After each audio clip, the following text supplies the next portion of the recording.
ఉత్తమమైంది ఏది అని అడుగుతున్నారనమాట. నిన్న చెప్పుకున్నాం గదా! బ్రహ్మజ్యోతి భగవాన్ యొక్క ప్రాథమిక ప్రకటము ప్రకటనము అంటే బ్రహ్మజ్యోతి భగవంతుని యొక్క దేహకాంతి మాత్రమే. బ్రహ్మజ్యోతిలో ఆనందం అనేది లేదు. అంటే జీవి సేవ చేయాలి. భగవంతునికి సేవ చేయడం ద్వారానే జీవి ఆనందంగా ఉంటారు. ఎక్కడున్నా చెప్పుకున్నాం గదా!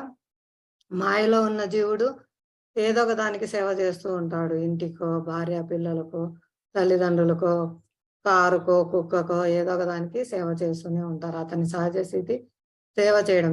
భగవంతుని సేవ చేయడం అది మర్చిపోయి మాయా సేవ చేస్తున్నారనమాట.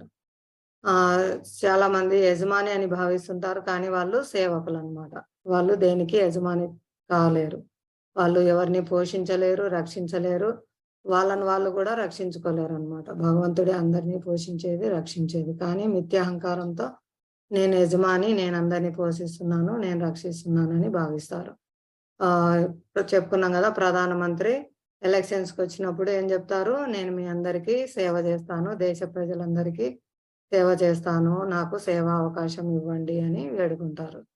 అక్కడ ఆయన సేవ చేయడం ఆయన స్థితి. కానీ మనం తప్పుగా ఇక్కడేమని భావిస్తారు? ఆయన అధికారి, ఆయన ప్రధానమంత్రి, యజమాని అని ఆయన పాలించేవారని భావిస్తాం. కానీ అక్కడ నిజానికి సేవకుడనమాట. ఎవరి స్థితి అయినా సరే అది. వాళ్ళది మనకు ఉదాహరణగా చెప్తున్నాము. కానీ ప్రతి ఒక్కరి స్థితి అదే అన్నమాట.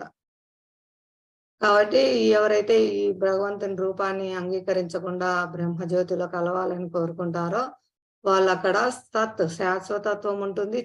జ్ఞానం ఉంటుంది. కానీ ఆనందం ఉండదనమాట. ఎందుకంటే వాళ్ళు సేవ అనేది చేయట్లేదు. ఒక వ్యక్తికి ఇద్దరు వ్యక్తుల మధ్య సేవ అనేది ప్రేమకు ప్రతిరూపం సేవ అన్నమాట. ఒకరికొకరు సేవ చేసుకోవడం.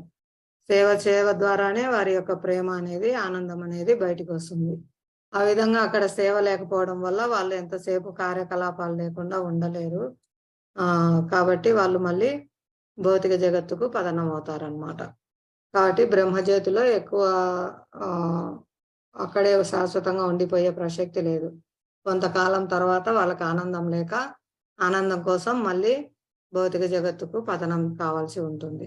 కానీ ఎవరైతే బ్రహ్మజ్యోతి దాటి భగవంతుని రూపాన్ని అంగీకరించి ఆయనకు సేవ చేస్తూ ఉంటారో, నీ భక్తియుక్త సేవలో సదా తగిన రీతి నియుక్తులైన వారు నా ధామం చేరతారు. వారు తిరిగి రారు. ఈ దుఃఖాలయమైన అనిత్య జగత్తుకు వారెన్నడూను తిరిగి రారని భగవంతుడు ముందు అధ్యాయంలో చెప్పారు. మళ్ళీ ఇక్కడ అర్జునుడు